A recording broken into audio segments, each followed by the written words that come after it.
Abba Father, tukyali mu Kristo, twogera ku kiki kye tuli mu Kristo. Okulokoka kye ki?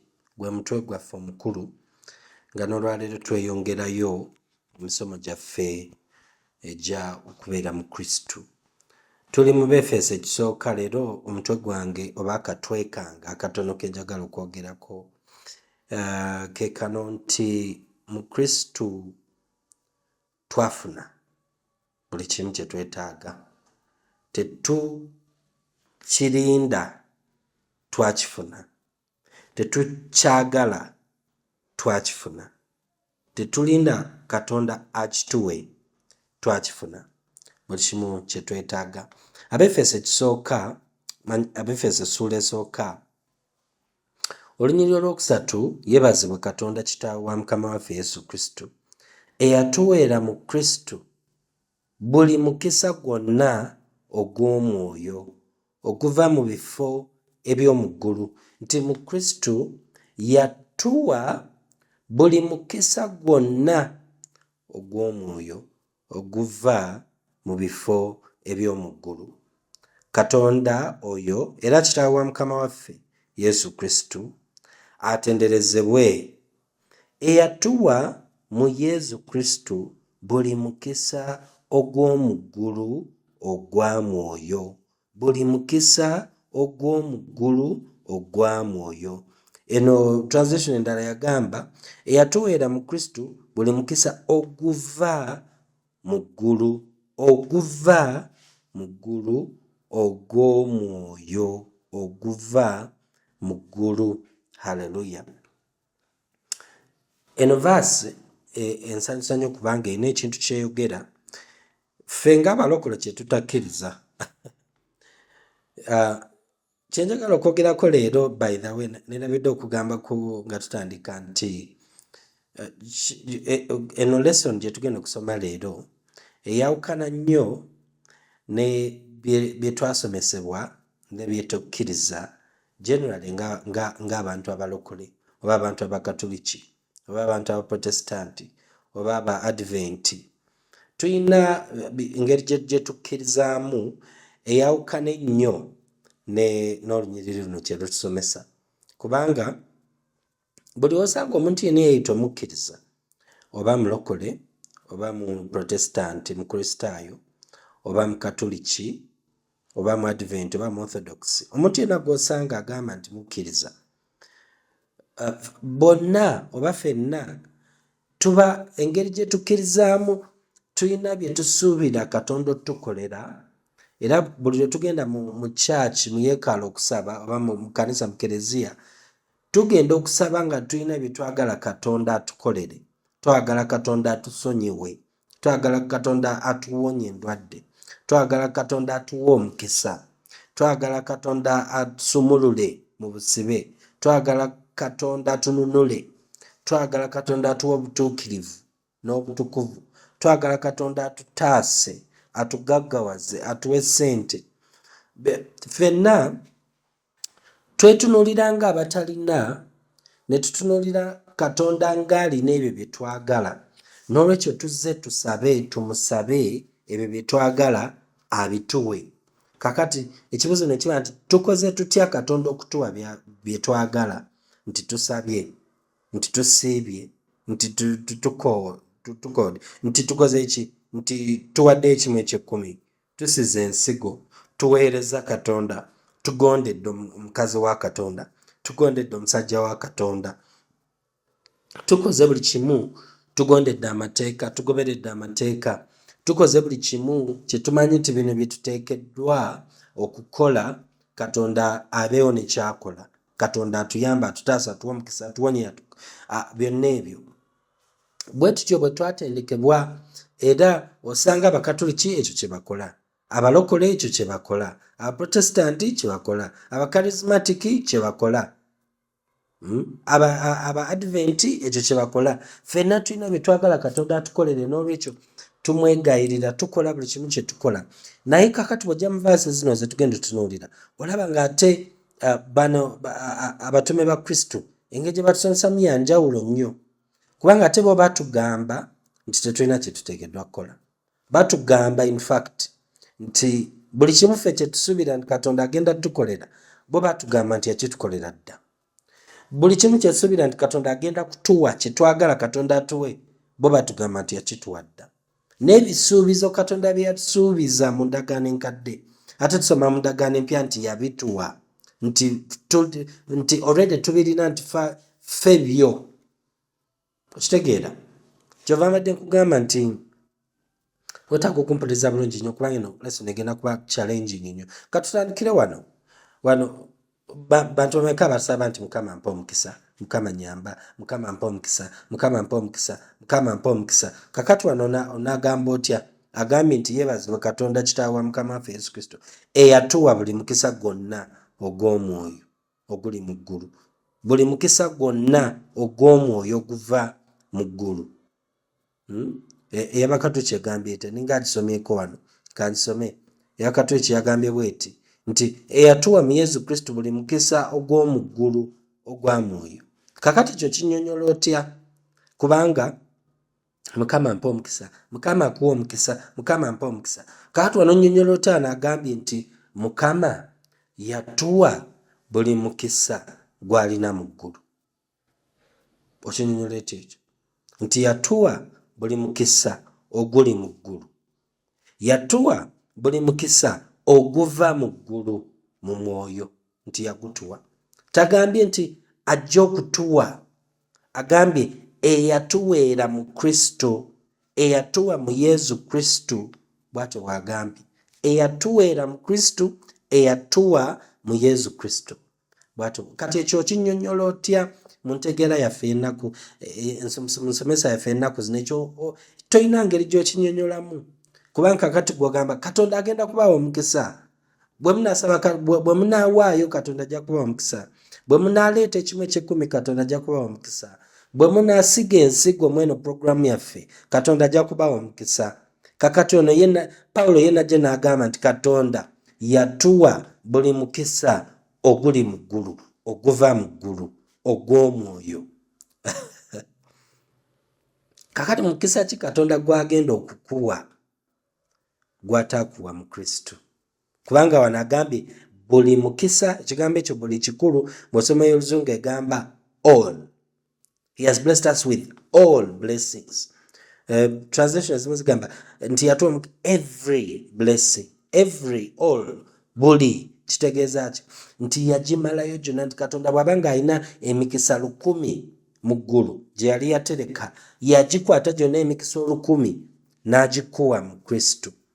Bw'ogenda ewa Katonda n'omugamba nti teriyo mukisa mulala, agamba nti nedda jaggwayo, nakuwa buli mukisa oguva mu ggulu, nakuwa buli mukisa oguli mu ggulu.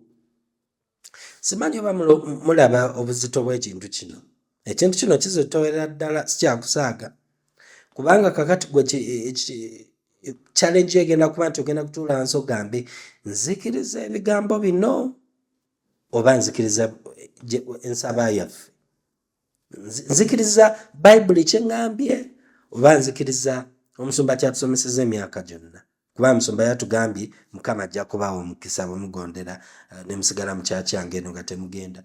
Mukama ajja kubawa omukisa bwe mumpeereza. Mukama ajja kubawa omukisa bwe mungondera. Mukama ajja kubawa omukisa bwe mukola kino nekiri nekiri. Mukama ajja kubawa omukisa bwe mujja mu service. Mukama ajja kubawa omukisa bwe muweereza mu kwaya. Mukama ajja kubawa omukisa bwe muleeta ekimu eky'ekkumi. Mukama ajja kubawa omukisa bwe musiga ensigo. Mukama ajja kubawa omukisa. Kakati ye Pawulo najja n'agamba nti Mukama abawadde buli mukisa oguli mu ggulu, oguva mu ggulu, yagubawa mu Kristo. Ani mukyamu, ani mutuufu, ani alimba, ani ayogera amazima? Mulooza Pawulo ne Bayibuli yerimba oba musumba yalimba? Ekyo gwe wetaaga okukyeddiramu. Abasumba temunyiigira, nsomesa byawandiikibwa, nammwe musomese ebyawandiikibwa mujja kulaba nga tewali buzibu bwonna. Buli mukisa yagutuwa. Tegamba agenda okutuwa, egamba eyatuwa, eyatuweera, eyatuweera mu Kristo, eyatuwa mu Kristo, eyatuweera mu Kristo. Zino zonna ze nsoma bwe zigamba eyatuweera mu Kristo, eyatuwa mu Kristo. ey'oluzungu egamba who has. Edda bwe twasomanga oluzungu twasomanga ekigambo kye bayita tense, nga tulina kye tuyita past tense ebyaliwo, ne tubeera ne kyetuyita present tense ebiriwo, ne tubeera ne kyetuyita future tense ebijja mu maaso. Ndowooza ekyo twasoma mu P1 oba P1 oba P2 sijjukira, naye twalina tenses past ebyaliwo, present ebiriwo, future ebijja mu maaso ebinaabeerawo. Kakati wano bw'agamba eyatuwa, ekyo kyaliwo weekiri oba kijja mu maaso? Eyatuwa kitegeeza ki? Likyaliwo, kyakolebwa, kyova tugayita amawulire, kubanga amawulire kye kintu ekyabaddewo, si ekigenda okujja naye kyabaddewo. Yafudde, bamutomedde, bamutemyeko omutwe, oyo si Gataliko Nfuufu bw'ati bw'ayogera, ebyabaddewo. Tegagamba bagenda mutemako omutwe, ago tegaba mawulire, bagamba bakoze eki? Bakikoze. Kakati ono atugamba eyatuwa. Singa Gataliko Nfuufu yasoma vaasi eno yandikugambye nti eyatuwa, batuwa, bakuwa omukisa, wafuna omukisa ddi lwe wakkiriza Yesu. Katonda yakuwa buli mukisa oguli mu ggulu, buli mukisa gw'alina, buli mukisa mu Yesu Kristo yagukuwa, gwakuweebwa. Lwaki okyagulinda ng'ate ogulina already? Ogamba naye sigulaba kubanga tomanyi nti ogulina, y'ensonga lwaki togulaba. Kubanga gw'okyagusuubira ng'ate gukuli munda, yagutereka mu bbanka munda muli mu mwoyo. Kyova agambye mu mwoyo nti yagituweera mukisa gwonna ogw'omwoyo, nti yagutuwa mu mwoyo. Mu mwoyo wo, omwoyo wo ye bbanka ya Katonda mweyatereka obugagga bwo bwonna mu ggwe. Amafuta gali munda, okukkiriza kuli munda, amaanyi gali munda, amagezi gali munda, omukisa guli munda. Byonna Bayibuli Katonda bye yagamba nti yakuwa yabitereka mu bbanka ye munda mu ggwe, bagiyita mwoyo. Omuntu ow'omwoyo ow'omunda Katonda yamuteresa buli kimu kye yakuwa kiri munda. Bw'oba tokimanyi ekyo ogenda n'okinoonya wabweru, okinoonya mu kyaki, okinoonya mu saaviisi, okinoonya mu kusiga, okinoonya mu kusiiba, okinoonya mu kusaba, okinoonya mu kuweereza Katonda. Mu kifo ky'otunula munda muli oyiga okukiggyayo, gw'okinoonyeza eno wabweru mu bintu by'okola. Tulina okuyiga okugenda munda muli ne tuggyayo Katonda bye yassaayo. Amiina. Tulabeyo vaasi endala. Oyinza ogamba naye ebyo byonna obijje mu kavaasi ako kokka. Tugende mu Peetero ekyokubiri essuula esooka, kankusomere olunyiriri luno olwokusatu. Olwokusatu luno bw'ati bw'agambye, luwulirize bulungi. Mukama waffe oyo mu buyinza bwe nga Katonda yatuwa byonna bye twetaaga mu bulamu ne mu kumuweereza, nga tumanyi oyo eyatuyita okugabana ku kitiibwa kye ne ku bulungi bwe. Okiwuliddeeyo nti yatuwa byonna. In fact agambye mu buyinza bwe nga Katonda, wano yabuyita buyinza, wala bagayita maanyi. Mu buyinza bwe nga Katonda yatuwa byonna bye twetaaga mu bulamu ne mu kumuweereza. Ekibuuzo kiri nti biki bye weetaaga mu bulamu? Kiki kye weetaaga? Kwata lisiti owandiike, kwata olupapula owandiike olukalala, neetaaga kino, neetaaga kino, neetaaga kino. Biki bye neetaaga mu bulamu? Ogambe nti neetaaga ssente, oziwandiike. Neetaaga obulamu obulungi, obuwandiike. Neetaaga engoye, owandiike. Neetaaga ekyokulya, owandiike. Neetaaga omulimu, owandiike. Neetaaga omwami n'omukyala n'abaana, owandiike. Neetaaga buli kimu kye weetaaga mu bulamu owandiike lisiti. Bayirawo nkuwaho omwaka mulungi ono.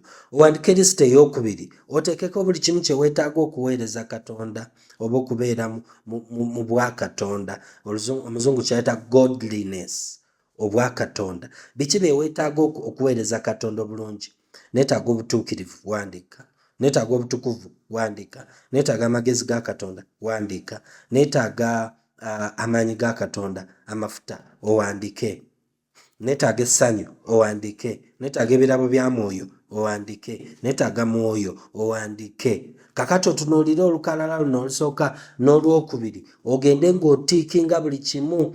Kino nkirina, kino nkirina, kino yakimpa, kino yakimpa. Obutuukirivu yabumpa, amagezi yampa, okwagala yampa, amafuta yampa, omukyala yampa, omwami yampa, sente yampa, sente za renti yampa, sente za school fees tuition yampa, sente z'okugula emmotoka empya yampa, aw'okusula yampa, engoye z'okwambala yampa.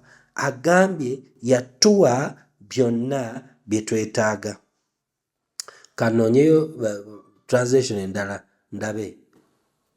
Ono agambye nti kubanga mu maanyi g'obwakatonda bwe mwe twaweerwa ebintu byonna olw'obulamu buno n'okutya Katonda mu kumanya. Gwe twakivunula bulungi ebigambo bingi. Eno agambye bw'ati, kubanga obuyinza bw'obwakatonda bwe bwatuwa byonna eby'obulamu n'eby'okutya Katonda. Bwe bwatuwa byonna eby'obulamu n'eby'okutya Katonda. Kanzire mu Bayibuli yange y'Abakatuliki gye nsinga okwagala.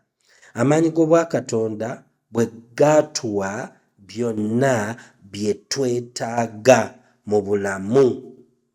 Byonna bye twetaaga mu bulamu. Bayibuli eno sinze yagiwandiika. Giwulirize. Amaanyi g'obwakatonda bwe gaatuwa byonna bye twetaaga mu bulamu. Kakati ekyo onaakinnyonnyola otya? Gw'onoonya omukisa, gw'onoonya by'onoonya. Amaanyi ga Katonda mu Kristo gakuwa byonna bye weetaaga mu bulamu. Kakati awo kiki ekizibu ky'okutegeera awo?